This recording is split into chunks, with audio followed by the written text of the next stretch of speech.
কিটা লাগিয়া তোর সাথে মারামারি করছিলাম তো লেগে বুঝলি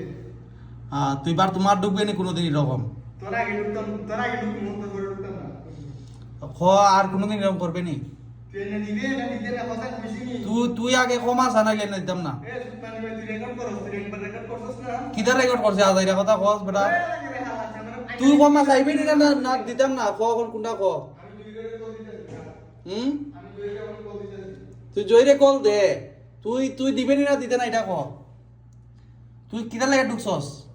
ওখান তুই লঙ্গি কাম তো গাছ বেটা সরি ক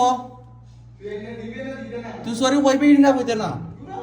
তুই খানা দরজা তুই এটা ক আমি দুই করে কল দিতেছি জয়রে তোরা এনে দিত না কোনোদিন না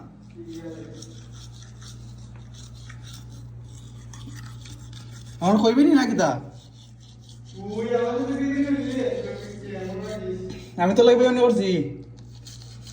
ওই নিয়ে ওই মা আমার কামড়া লইলে দিতে ভাইয়া আমার কাছে হবে তাতে আমি কামড়া লইলে দিতে ভাই ইতিমধ্যে আটকে গেছেন আমাদের হবিগঞ্জের ঐতিহাসিক এক যুবক তো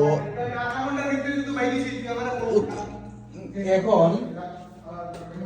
উনি ওয়াশরুমে আটকে গেছেন উনি লুঙ্গি গামছা কিছুই নেন নাই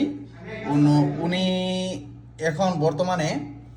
কি করতে মানে শরীরে কিছুই নাই মানে আপনারা নেগেটিভ কিছু পাইবেন না কাপড় চোপড় আছে সব কিছুই আছে মানে শরীরের স্বাস্থ্যর দিকে নাই তো গাইস এখন ইতিমধ্যে আরেকজনকে ফোন দিয়েছেন জয় সাহেব নাম ওনার উনি লুঙ্গি গামছা নিয়ে আসতেছেন উনি ওনার ওয়াইফ লাগে তবে উনাকে ইজরার মতো দেখতে দেখা যায় তো গাইস উনি আমার দ্বারা সরি বলছিল তো এতক্ষণ তো এখন উনি আমার কাছে সরি বলছেন না কারণ আমি ভিডিও করতেছি এখন এখন এখন উনি দেখেন কি করতেছে দেখেন গায়েস দেখেন ওয়াশরুমে দিচ্ছে এইদিকে কাপড় দিচ্ছে গায়েস এইদিকে এই দেখেন ওনার ওয়াইফ বকা আমার সাওয়া দেও